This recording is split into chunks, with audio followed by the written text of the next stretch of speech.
Hello friend, today we discuss a new topic that is transcription in eukaryotes. देखो last topic हमने जो पढ़ा था वो था ट्रांसक्रिप्शन इन प्रोकैरियोट्स। उसके बाद नेक्स्ट टॉपिक तो आता है ट्रांसक्रिप्शन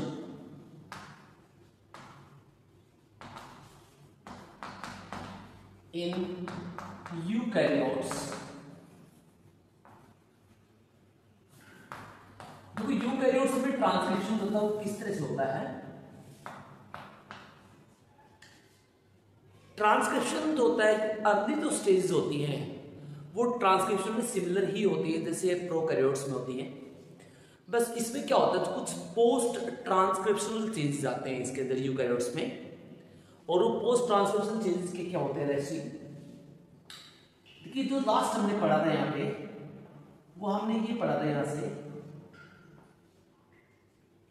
कि जो ये डीएनए का सीक्वेंस होता है इस तरह से, जो ये डीएनए का सीक्वेंस होता है like this, मान लीजिए this is the 3 prime and this is 5 prime and this is 5 prime and this is 3 prime and. और इसके अंदर से क्या निकला है, इसके अंदर से इसके यहां से इस प्रोसेस से यहां पे एक आरएनए निकलता है इस तरह से, राइट। इससे एक आरएनए निकला था। ये आरएनए कौन सा था, ये आरएनए था HNRNA जो हमने किसके अंदर पढ़ा था, जो हमने पढ़ा था प्रोकैरियोट्स में। यानी सिमिलर आरएनए वहां पे निकलता, वहां पे होता है mRNA, यहां पे बोलते हैं heteronucleotide RNA. H for hetero, N for nucleotide RNA, right, ribonucleic acid.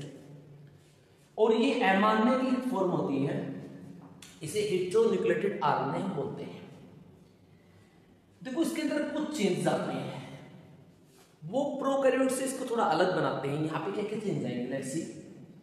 देखिए फर्स्ट इसमें क्या होगा, यहाँ पे दो प्रोसेस हो गए, स्प्लाइसिंग एक होती है हेड एंड टेल, यहाँ पे अप्लाई होगा। सबसे पहले मैं जैसे ये आरएनए मैंने दिखाया, इस आरएनए के अंदर ये HNRNA है, इस HNRNA के अंदर क्या होगा, इसके अंदर कुछ डार्क बैंड्स होंगे इस तरह के, और ये नॉन कोडिंग सीक्वेंस होता है।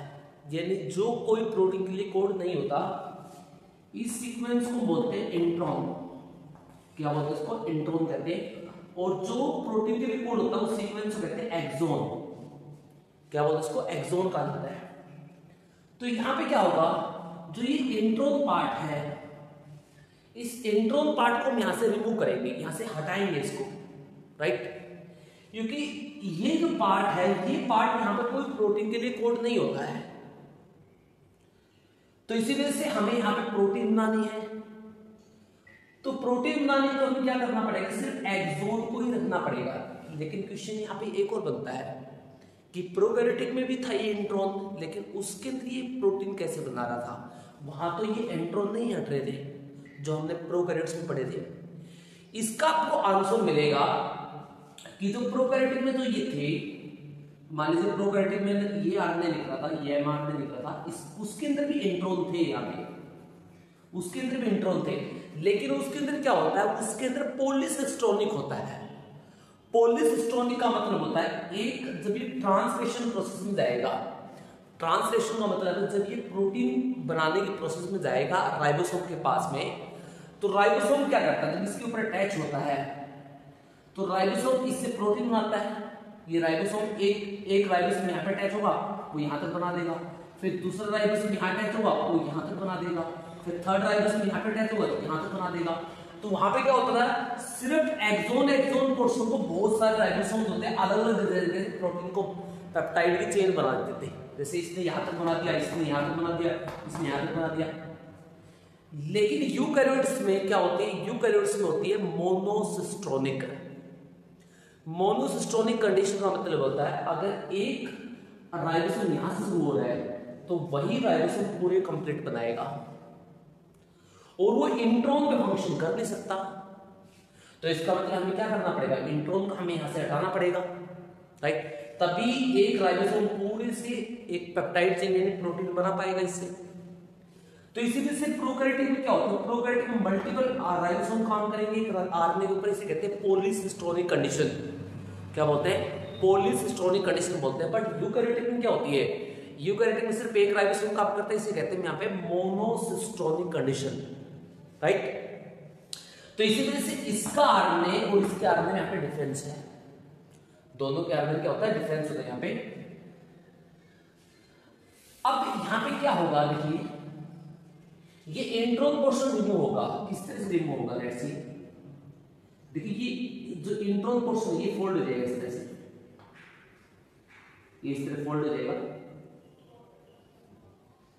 लाइक दिस,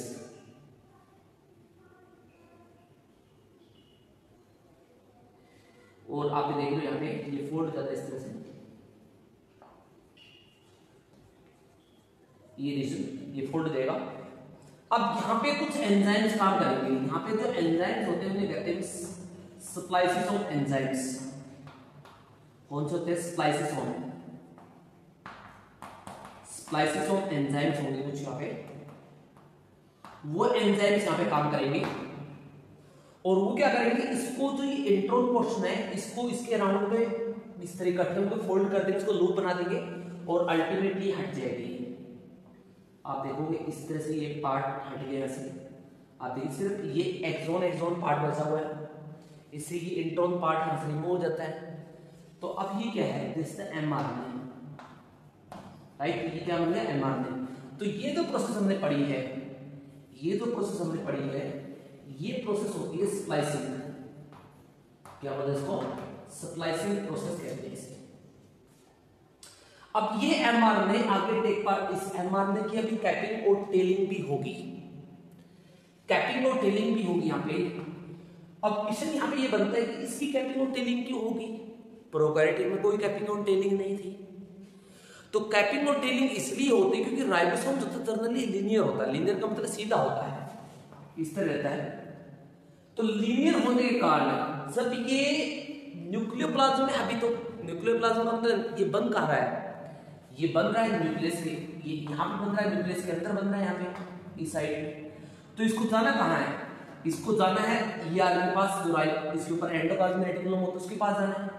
तो इसका मतलब ये साइटोप्लाज्म में एंटर करेगा, ये यहाँ से जाएगा। तो अभी साइटोप्लाज्म में एंटर करेगा तो ये साइटोप्लाज्म में कुछ एंजाइम्स होते हैं, स्पेशली लाइक फॉस्फेट एंजाइम्स। इस तरह के एंजाइम क्या करेंगे, ये लीनियर होने के कारण, लीनियर का मतलब सीधा होने के कारण से इसके न्यूक्लियोटाइड को तोड़ना स्टार्ट कर देंगे ऐसे इस तरह से, लाइक दिस। और ये पूरा स्ट्रक्चर क्या हो जाएगा, डीजनरेट हो जाएगा, पूरा स्ट्रक्चर टूट जाएगा ये। लेकिन प्रोकैरियोटिक में ऐसा नहीं होता, क्योंकि प्रोकैरियोटिक में न्यूक्लियोप्लाज्म नहीं होता। क्योंकि प्रोकैरियोटिक में आप क्या देखते हो, प्रोकैरियोटिक में आप देखते हो कि कंप्लीट ही साइटोप्लाज्म होता है, वहां पे न्यूक्लियोप्लाज्म होता ही नहीं, क्योंकि न्यूक्लियस उसके पास होता ही नहीं, न्यूक्लियोइड होता है उसके पास, तो ये जीनोपोर होता है। इसी वजह से उसके अंदर कोई ऐसे एंजाइम होते नहीं उसको डीजनरेट कर सके। इसलिए यहाँ पे न्यूक्लियोप्लाज्म एब्सेंट होने की वजह से, न्यूक्लियस एब्सेंट होने की वजह से वहां पे डायरेक्टली ये प्रोसेस जो होती है साइटोप्लाज्म होती है, इसलिए वहां पे कोई एंजाइम्स होगा नहीं तोड़ने के लिए। इसी वजह से इसके अंदर कैपिंग और टेलिंग करवाने की जरूरत नहीं पड़ती है। बट यहाँ पे कैपिंग और टेलिंग होती है, करवाने की जरूरत पड़ेगी, क्योंकि साइटोप्लाज्म में जाएगा तो साइटोप्लाज्म क्या करता है, उसके एंजाइम्स को तोड़ देंगे। तो कैपिंग और टेलिंग कुछ तरह इस तरह से होगी, लाइक दिस, ये आ गया। तो ये तो पोर्शन होता है इस तरह से, इसके ऊपर जनरली एक कैप लगेगी, एक ट्राइफॉस्फेटिक कैप, जिसे बोलते हैं ग्वाइनोलाइट ट्राइफॉस्फेट। ये जीटीपी जो होता है, जीटीपी का मतलब होता है ग्वाइनोसाइड ट्राइफॉस्फेट है, ग्वाइनोलाइट ट्राइफॉस्फेट। जो ग्वाइनोलाइट ट्राइफॉस्फेट होता है, देखो जनरली जो ट्राइफॉस्फेट होता है वो एक फ्री न्यूक्लियोटाइड में होता है। जो फ्री न्यूक्लियोटाइड होता है जैसे एटीपी हो गया, लाइक डी एटीपी हो गया, डी का मतलब डीऑक्सी एडेनोसाइन ट्राइफॉस्फेट, जो न्यूक्लियोटाइड की बात कर रहा हूँ, डीऑक्सी थायोमाइडिन ट्राइफॉस्फेट, ये जो न्यूक्लियोटाइड होते हैं फ्री न्यूक्लियोटाइड होते हैं, जो जनरली आपको न्यूक्लियोप्लाज्म में मिलते हैं। और जो बाइंड जो डीएनए के अंदर रहते हैं वो हमेशा मोनोफॉस्फेटिक फॉर्म में होते हैं, लाइक एडीएमपी यानी डीऑक्सी एडेनोसाइन मोनोफॉस्फेट। तो आपको आरएनए में क्या मिलेंगे, मोनोफॉस्फेट मिलेंगे, 1,1-फॉस्फेट के साथ मिलेंगे, मोनोफॉस्फेटिक फॉर्म में न्यूक्लियोटाइड मिलेंगे। लेकिन जो ट्राइफॉस्फेटिक जो फॉर्म आएगी वो इसको एक्स्ट्रा स्टेबिलिटी प्रोवाइड करेगी जिससे ये डिजरेट नहीं हो पाएगा, राइट। ट्राइफॉस्फेटिक फॉर्म में प्रेजेंट होने की वजह से फॉस्फेट यहाँ 5 वोल्ट पर आएगा और जिसकी वजह से क्या होगा, यहाँ पे इसको एक्स्ट्रा स्टेबिलिटी मिलेगी और इस एक्स्ट्रा स्टेबिलिटी की वजह से ये जो होता है, इसलिए यहाँ पे ट्राइफॉस्फेटिक जो न्यूक्लियोटाइड होते हैं वो अटैच किया जाता है ताकि ये डिजेनेट ना हो और इसके अंदर डीअमाइनेशन ना हो। डीअमाइनेशन बेसिकली यहाँ पे साइटोटाइन अदर फॉर्म लगा देंगे तो वो डिजेनेट होके अदर यूरेसिल हो गया तो अदर फॉर्म होके किसमें चली जाएगी, साइटोसिन में कन्वर्ट हो जाएगी।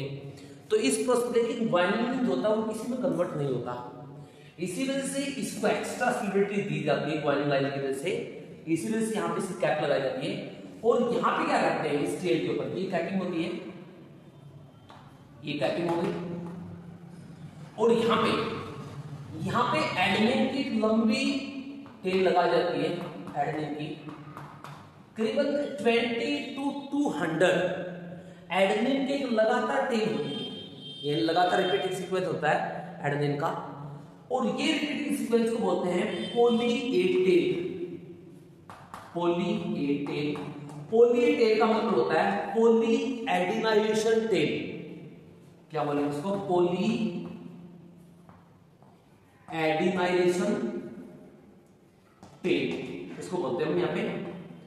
तो ये पॉली एडिनाइलेशन टेल क्या करती है, ये करीबन 20 to 200 एडेनोसाइन की एडेनिन की एक लॉन्ग चेन होती है और वो क्या करती है, इसको टेल को स्टेबिलिटी प्रोवाइड करेगी यहाँ पे, तो इसे क्या बोलेंगे, पॉली ए टेल बोलते हैं। और ये होती है इसी कैपिंग और टेलिंग। तो अब ये है एमआरएनए, राइट। बाकी प्रोसेस सेम होती है जैसे पीछे उसमें ओरिजिनल लगभग सिमिलर होती है, तो ये प्रोसेस में थोड़ी एक्स्ट्रा होती है, इसे कहते हैं पोस्ट ट्रांसक्रिप्शनल चेंजेस होगी यहाँ से यहाँ तक, राइट। तो ये होती है ट्रांसक्रिप्शन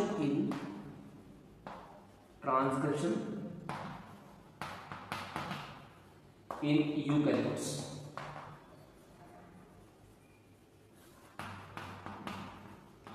राइट। तो ये टॉपिक होता कंप्लीट।